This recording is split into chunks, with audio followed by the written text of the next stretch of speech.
আসসালামু আলাইকুম ভিউয়ার্স, আশা করি সকলেই ভালো আছেন। গত ৩/১/২০২৪ সালে কিশোরগঞ্জে হওয়া স্বাস্থ্য সহকারী পদের প্রশ্নের সম্পূর্ণ সমাধান নিয়ে আপনাদের মাঝে এসেছি। আশা করি শেষ পর্যন্ত ভিডিওটি দেখবেন, কিছুটা হলেও উপকৃত হবেন। চলেন শুরু করা যাক। ১ নংয়ে কী ছিল? ১ নংয়ে ছিল সন্ধি বিচ্ছেদ, ৫ পরীক্ষা, পরিযোগ ইক্কা ইত্যাদি, ইতি যুগ আদি, ষড়যন্ত্র, ষট যুগ যন্ত্র, শিরশ্ছেদ, শিরযুগ ছেদ, প্রত্যুষ, প্রতিযুগ উষ। ২ নংয়ে ছিল ব্যাস বাক্য লিখে সমাস নির্ণয় করুন। বাঁচা মরা, বাঁচা ও মরা দ্বন্দ্ব সমাস। পুরুষ সিংহ, পুরুষ সিংহের ন্যায় উপমিত কর্মদ্বারয় সমাস। উপকূল, কুলের সমীপে অব্যয়ীভাব সমাস। গুরুভক্তি, গুরুকে ভক্তি, চতুর্থী তৎপুরুষ সমাস। হাতাহাতি, হাতে হাতে যে যুদ্ধ, বেতিহার বহুব্রীহি। ৩ নংয়ে ছিল যুক্তবর্ণগুলো ব্যঙ্গে লিখুন। হ যুগ ম, বর্গীয় যুগ নিয়, ক যুগ মূর্ধন্যস্ব। ৪ নং ছিল বাংলা সাহিত্যের আদি নিদর্শন কি? চর্যাপদ। বাংলা গদ্যের জনক কাকে বলা হয়? ঈশ্বরচন্দ্র বিদ্যাসাগর। সতীদাহ প্রথা বিলুপ্ত করেন কে? রাজা রামমোহন রায়। একেই কি বলে সভ্যতা? প্রহসনের লেখক কে? মাইকেল মধুসূদন দত্ত। বনফুল কাব্যগ্রন্থের রচয়িতা কে? রবীন্দ্রনাথ ঠাকুর। এই ছিল ৪ নং। ৫ নং ছিল অর্থসহ বাগধারা ব্যবহার করে বাক্য রচনা করুন। চা পোষা, অত্যন্ত গরিব। চা পোষা কর্মচারীদেরকে নীরবে সব কিছু সহ্য করতে হয়। আদায় কাজকলায় শত্রুতা। রহিম ও করিমের মধ্যে মিত্রভাব থাকলেও বর্তমানে আদায় কাজকলায় সম্পর্ক। ইলশে গুড়ি শব্দের অর্থ হচ্ছে গুড়ি গুড়ি বৃষ্টি। পরে হচ্ছে ৪৯ বায়ু, আর অর্থটা হচ্ছে পাগলামি। আপনারা একটা বাক্য লিখে নেবেন। গড্ডলিকা প্রবাহ, অন্ধ অনুকরণ। ৬ নং ইংরেজি ছিল অ্যাপ্রোপ্রিয়েট প্রিপোজিশন। আই রিয়েলি, রিয়েলির পরে অ্যাপ্রোপ্রিয়েট প্রিপোজিশন সবসময় অন অথবা আপন হয়। Please tell me about your plan. He is busy with other activities. The plane flew over the mountain. Ali is one of my friends. ৭ নং translation ছিল আমার সাথে যোগাযোগ রেখো, stay in touch with me, অথবা contact with me দিতে পারেন। আমি কথা দিচ্ছি, আই প্রমিস। পাখি গান গায়, বার্ড সিংস সং। যদি পাখিরা হইতো তাহলে বার্ডস হইতো, হ্যাঁ। যেহেতু শুধু পাখি বলছে, পাখি গান গায়, বার্ড সিংস সং। আমি ক্রিকেট খেলতে ভালোবাসি, I love to play cricket. আমাদের কেউ উপস্থিত ছিল না, none of us were present. ৮ নংয়ে ছিল voice change. We made him president.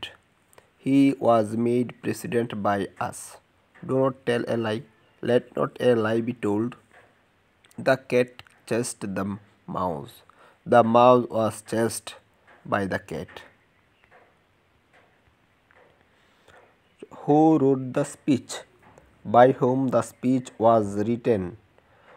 Compose the letter, let the letter be composed. এরপর ছিল right form of verbs. Ice floats on water. I saw him running. While walking at the station, I met him. First form হবে।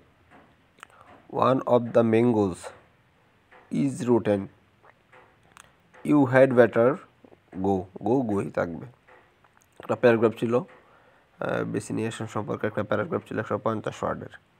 ১১ নং ছিল ২ এবং ৩২ এর মধ্যে মৌলিক সংখ্যা কয়টি ও কে কী? ২ এবং ৩২ এর মধ্যে মৌলিক সংখ্যা 10টি, যথা ৩, ৫, ৭, ১১, ১৩, ১৭, ১৯, ২৩, ২৯ ও ৩১। ছিল দুইটি সংখ্যার গুণফল ৪,২৩৫ এবং তাদের লসাগু ৩২৫। সংখ্যা দুটির গসাগু কত? আমরা জানি গসাগু ইন্টু লসাগু সমান সংখ্যা দ্বয়ের গুণফল। আমরা যেটা জানি, সংখ্যা দ্বয়ের গুণফল সমান লসাগু ইন্টু গসাগু। ক্যালকুলেশন করে গসাগু এখানে দিলাম, লসাগুর মান বসিয়ে দিলাম। এরপরে সংখ্যা দ্বয়ের গুণফল এখানে ৪,২৮৫ দেওয়া আছে, গসাগু দ্বারা ভাগ করে দিলাম। সুতরাং গসাগু হচ্ছে ১১। শতকরা বার্ষিক কত হার সুদে ৬০,০০০ টাকা ৫ বছরের সুদ ৬০০ টাকা হবে? আমরা সিম্পল, আমরা জানি আই সমান P R N divided by ১০০, মান বসিয়ে দিলাম। আই হচ্ছে মুনাফা, এন হচ্ছে এন হচ্ছে সময়, আর হচ্ছে হার। মান বসিয়ে দিলাম, সুদের হার আসলো 2 বছর। আর এর মানটা বের করলে আমরা সেখানে 2% পেলাম। খুব গুরুত্বপূর্ণ অঙ্ক, সব পরীক্ষায় এরকম একটা প্রশ্ন থাকে। একটি সোনার গহনার ওজন 16 গ্রাম, এতে সোনা ও তামার অনুপাত 3:1। এতে কি পরিমাণ সোনা মেশালে অনুপাত 4:1 হবে? দেওয়া আছে সোনা অনুপাত তামা 3:1, অনুপাতদের যোগফল 3+1 = 4। সোনার পরিমাণটা বের করে নিলাম আমরা 12 গ্রাম, তামার পরিমাণ বের করে নিলাম 4 গ্রাম। এখন মনে করি 1 গ্রাম সোনা মেশালে অনুপাত 4:1, অর্থাৎ সোনার সাথে আমরা x যোগ করে দিলাম, পরে অনুপাত অনুযায়ী আমরা অঙ্কটা করলাম, x এর মান বের হলো = 4। আশা করি অঙ্কগুলো সবাই বুঝতে পারেন। এরপর হচ্ছে q - bq = 513 and a - b = 3 হয়, তবে ab এর মান কত আমরা জানি। প্রথমে aq - bq = 513 R a - b = 3, এটা দেওয়া আছে। পরে আমরা এখান থেকে হোল কিউ করে নিলাম, a - b whole cube plus 3ab into a - b = 513, অর্থাৎ aq - bq সূত্রটা বসিয়ে দিলাম। আচ্ছা, এর মান যদি 13 হয়, পরে আমরা আবার a - b এর মান বসিয়ে দিলাম। a - b এর মান হচ্ছে 3, পরে 3 ab এর মান যেহেতু বের করার জন্য বলছে, এবটা থাকবে। এটা আপনারা ক্যালকুলেশনটা করে নেবেন। পরে এখানে ক্যালকুলেশন করার পরে ab এর মান আসে 54। এরপরে 12 নং সংক্ষেপে উত্তর। ইপিআই মানে কি? Expanded programme on immunization. বর্তমানে ইপিআইতে শিশুদের কয়টি রোগের টিকা দেওয়া হয়? 10টি। দুষ্টাঙ্কার রোধে একজন মাকে জীবনে মোট কয় ডোজ টিটি টিকা নিতে হয়? 5 ডোজ। ডেঙ্গুবাহী মশার নাম কি? এরিস ইজিপ্টাই। ডেঙ্গু হলে কোন জাতীয় ওষুধ খাওয়া যায় না? বেতানাশক ওষুধ। ইউনিসেফ এর পূর্ণরূপ কি?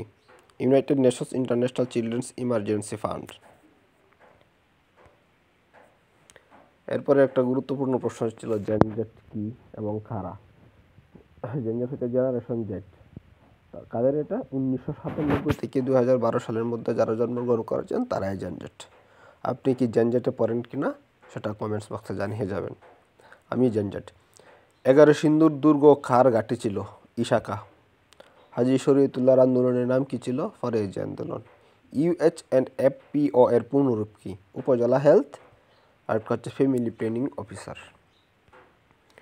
পারস্য মানে বর্তমানে কোন দেশ? ইরান। জেদ্দা কোন সাগরের তীরে অবস্থিত? লোহিত সাগর। বাংলাদেশের সংবিধানে এ পর্যন্ত কয়বার সংশোধিত হয়েছে? 17 বার। ইউক্রেনের রাজধানীর নাম কি? কিয়েভ। জরায়ু ক্যান্সার প্রতিরোধে দেওয়া ভ্যাকসিনের নাম কি? HPV টিকা। আশা করি আপনাদের সম্পূর্ণ সমাধান পেয়ে গেছেন। শেষ পর্যন্ত আমাদের সাথে থাকবেন। ধন্যবাদ। আসসালামু আলাইকুম।